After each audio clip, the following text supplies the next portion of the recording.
Hello दोस्तों, स्वागत है आपका हमारे YouTube channel freedom agro classes में।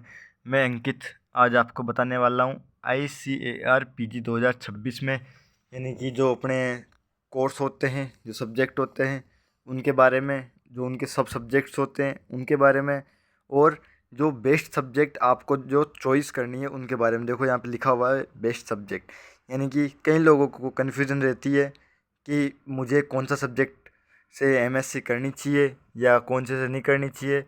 तो आज हम वो भी डाउट क्लियर कर देंगे। तो वीडियो को पूरा देखिए, लास्ट में बताएंगे। पहले तो हम बात करेंगे इसके कोर्स कोड की, कि जैसे सब्जेक्ट कोड कौन कौन से हैं, इसके सब सब्जेक्ट्स कौन कौन से हैं।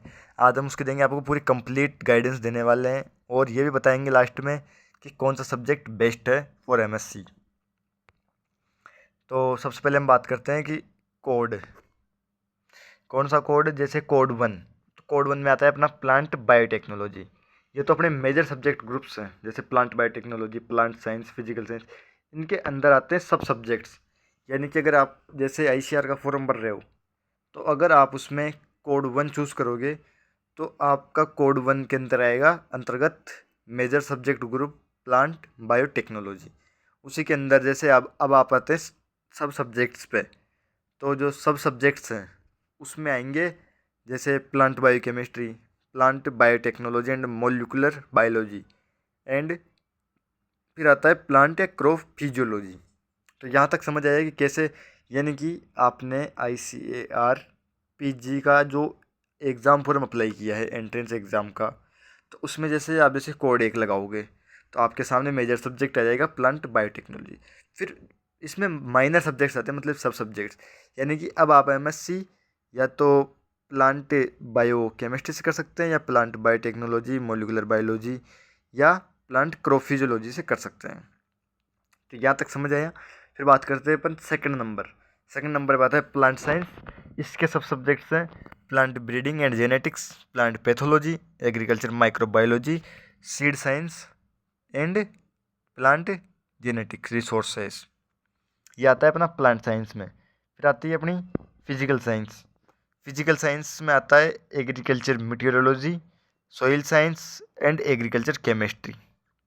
इसके बाद में आता है irrigation and water management, agriculture physics, agriculture chemical और ऑर्गेनिक फार्मिंग, इन्वायरमेंटल साइंस। तो जो ऑर्गेनिक फार्मिंग है वो भी इसी के अंदर आती है, किसमें, फिजिकल साइंस में। तो अब हम बात करते हैं एंटोमोलॉजी एंड निमेटोलॉजी। ये है मेजर सब्जेक्ट। अब इसके अंदर आता है अपना एंटोमोलॉजी, नेमेटोलॉजी और सेरिकल्चर। अपन इन तीनों में से किसी में से भी एक में MSc कर सकते हैं अगर एंटोमोलॉजी एंड नेमेटोलॉजी चूज़ करते हैं तो।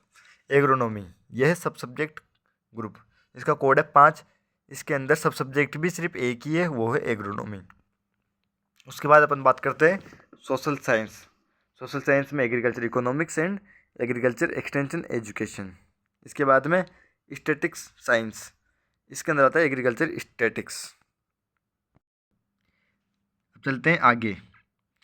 कोर्स कोड, अपना जो कोड है वो 8, और मेजर सब्जेक्ट हॉर्टिकल्चर। इसमें सब सब्जेक्ट्स हैं fruit science, vegetable science, floriculture, landscaping या प्लांटेशंस, और मेडिसिनल और एरोमेटिक प्लांट्स।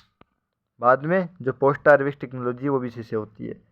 फिर आता है फॉरेस्ट्री, कोड 9। तो इसमें आता है silviculture and agroforestry, forest products और forest biology and tree improvement, forest resources management. फिर उसके बाद अपन चलते हैं किस पे, code number 10, agriculture engineering and technology, soil and water conservation engineering, irrigation and drainage engineering, processing and food engineering. फिर आता है चौथा farm machinery and power engineering, और 5 नंबर पे आता है रिन्यूएबल एनर्जी इंजीनियरिंग। तो अब आप देख रहे होंगे ये लगभग जो सब सब्जेक्ट्स है ना, अपन लगभग सब BSc में पढ़ रहे हैं अभी कोर्स के रूप में। जैसे रिन्यूएबल एनर्जी, ये भी अपन पढ़ रहे हैं, जो कईयों ने पढ़ ली, कई अब पढ़ेंगे, तो सेमेस्टर वाइज डिपेंड करता है। फार्म पावर एंड मशीनरी और इरिगेशन, सॉइल वाटर इंजीनियरिंग। वैसे अपन ने फ्रूट साइंस पढ़ ली, वेजिटेबल साइंस पढ़ ली, फ्लोरिकल्चर लैंडस्केपिंग पढ़ ली, प्लांटेशन क्रॉप पढ़ लिए, मेडिसिनल पढ़ लिए। तो इसमें लगभग वही सब सब्जेक्ट्स हैं जो अपन ने अभी जो स्टडी किए। उनमें से अब आप डिटेल में एमएससी कर सकते हो इनमें से एक में। फिर अपन बात करते हैं कोड 11 कम्युनिटी साइंस या होम साइंस। इसमें आता है food nutrition, human development and family studies, resource management and consumer science, clothing and textiles and home science extension. उसके बाद में कोड 12 एनिमल बायोटेक्नोलॉजी। इसमें अपन वेटनरी बायोटेक्नोलॉजी कर सकते हैं और वेटनरी बायोकेमिस्ट्री कर सकते हैं। फिर आता है वेटनरी साइंस। इसमें वेटनरी में anatomy, animal reproduction, gynaecology and obstetrics. उसके बाद में अपन कर सकते हैं veterinary medicine, veterinary parasitology, veterinary pharmacology and toxicology, veterinary pathology, veterinary microbiology, veterinary surgery and radiology, veterinary public health and epidemiology. फिर चलते हैं अब आगे। Code 15 dairy technology. इसके अंतर्गत अपन डेयरी टेक्नोलॉजी से कर सकते हैं। फिर आता है कोड 16 एनिमल साइंस। तो एनिमल साइंस में जैसे अपन animal genetic and breeding, animal nutrition, livestock production and management, livestock product technology. फिर आता है एग्रीकल्चर बायो टेक्नोलॉजी। इसके अंदर अपन एग्रीकल्चर बायोटेक्नोलॉजी से एमएससी कर सकते हैं। फिर आता है code 18 food science and technology. इसमें अपन फूड साइंस और टेक्नोलॉजी से कर सकते हैं। फिर आता है कोड 19 एग्री बिजनेस मैनेजमेंट। तो एग्री बिजनेस मैनेजमेंट में अपन एग्रीकल्चर बिजनेस मैनेजमेंट से कर सकते हैं। फिर आता है वाटर साइंस एंड टेक्नोलॉजी। तो इसका सब सब्जेक्ट भी वाटर साइंस एंड टेक्नोलॉजी ही है। अब इसके अंदर अपना यहाँ पे कोड 13 आ गया और बाद में सीधा कोड 15 आ गया। तो कोड 14 इसमें गलती से लिखा नहीं गया। तो मैं आपको बता दूं जो कोड 14 है वो है अपना डेयरी साइंस का। कौन सा? जो कोड 14 है वो है अपना डेयरी साइंस का। डेयरी साइंस इसके अंदर क्या आता है? डेयरी प्रोडक्ट्स आते हैं। कौन से? डेयरी प्रोडक्ट्स आते हैं। तो यहाँ तक सबके क्लियर है। तो अब अपन बात करते हैं कि बेस्ट सब्जेक्ट्स कौन से हैं। क्या बात करते हैं कि जो अपने बेस्ट सब्जेक्ट्स हैं वो कौन से हैं। जो अपने वीडियो में यहाँ सबसे पहले बताया कि जो अपने बेस्ट सब्जेक्ट्स हैं वो क्या क्या होने चाहिए, किससे आपको एमएससी करनी चाहिए। तो अब हम इसमें बात करेंगे। जैसे सबसे पहले तो मैं आपको बता दूं कि जो आप कोई भी सब्जेक्ट से एमएससी करो, लेकिन प्रायोरिटी आप उसी को देना जिसमें आपका इंटरेस्ट हो। आई बात समझ में? ये नहीं है कि मैंने ये बता दिया और किसी ने ये बता दिया कि ये बेस्ट है, ये बेस्ट है, उससे करो। सबसे पहले प्रायोरिटी आपको उसी को देना है जो आपका मजबूत हो, जो आपको अच्छे से आता हो, जिसमें आपका इंटरेस्ट हो। फिर अब जैसे कई लोगों को होता है कि मेरा इसमें भी इंटरेस्ट है और इसमें भी इंटरेस्ट है, तो उसमें ज़रूर आपको ये देखना चाहिए कि बेस्ट कौन सा है। तो मैं वैसे अब अकॉर्डिंगली मैं बेस्ट बताता हूँ कि वैसे करना किससे चाहिए। तो सबसे पहले अपन बात करते हैं, पहले नंबर पे आता है अपना जो वो ग्रुप है, कौन सा? एग्रोनॉमी। एमएससी सब्जेक्ट आता है एग्रोनॉमी। तो सबसे पहली प्रायोरिटी अपने को एग्रोनॉमी को रखनी है कि जैसे एग्रोनॉमी पहले, जो एग्रोनॉमी, हॉर्टिकल्चर और सोइल साइंस, इन तीन को तो फर्स्ट सेकंड और थर्ड ऐसे कैसे प्रायोरिटी देनी है। मतलब कि जैसे किसी का इंटरेस्ट हॉर्टी में है तो वो हॉर्टी बहुत अच्छा सब्जेक्ट है, किसी का एग्रो में है तो एग्रो उसका बहुत अच्छा सब्जेक्ट है। तो ये तो जैसे अगर आपको गवर्नमेंट जॉब में जाना है उसके लिए भी एग्रो, हॉर्टी और सोइल साइंस बेस्ट होते हैं। तीन सबसे बेस्ट सब्जेक्ट्स होते हैं। उसके बाद में अपन जैसे प्राइवेट कंपनीज़ के लिए देखें, प्राइवेट कंपनीज़ में भी ये तीनों के तीनों बेस्ट हैं। फिर आता है जैसे अपन फ्यूचर में, जैसे क्लाइमेट चेंज हो रहा है, सबको पता है कि क्लाइमेट चेंज हो रहा है, इससे फसलें भी अच्छी से नहीं हो पा रही। तो आने वाले टाइम में और प्राइवेट, जो केवल प्राइवेट कंपनियां हैं, उनके लिए सबसे बेस्ट जो सब्जेक्ट्स हैं वो, जैसे फर्स्ट रैंक मैंने बता दी कि आपको जो फर्स्ट प्रायोरिटी है वो एग्रोनॉमी, उसके बाद में हॉर्टिकल्चर, फिर सॉइल साइंस। तो अपन फोर्थ रैंक की बात करते तो फोर्थ में अपने को जैसे प्लांट ब्रीडिंग, फिर फिफ्थ पे रखना है अपने को एंटोमोलॉजी, सिक्स्थ पे रखना है अपने को अब वो पैथोलॉजी को।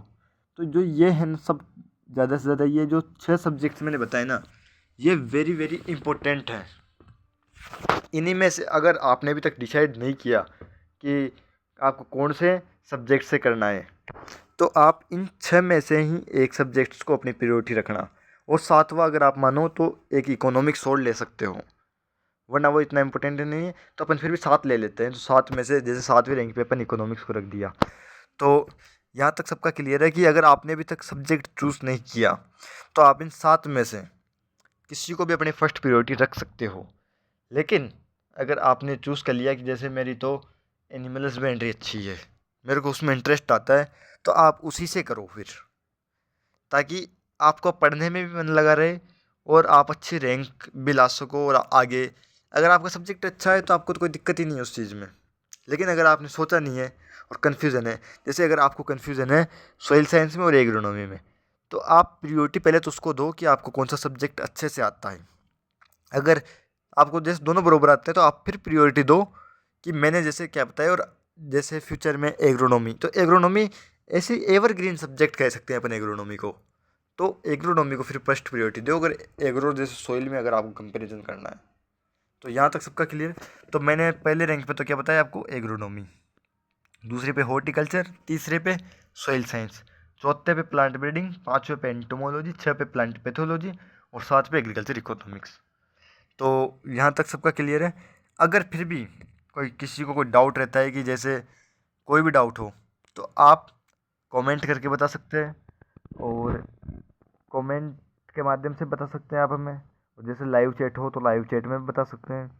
तो यहाँ तक मेरे को लगता है कि सबका क्लियर है। और अगर आपको अगला वीडियो किस टॉपिक पर चाहिए वो भी आप कमेंट में बता सकते हैं, तो हम उसी टॉपिक के ऊपर नया वीडियो बना करके लाएंगे। तो आज के लिए इतना ही, धन्यवाद, जय हिंद, जय भारत, मिलते हैं अगले वीडियो में।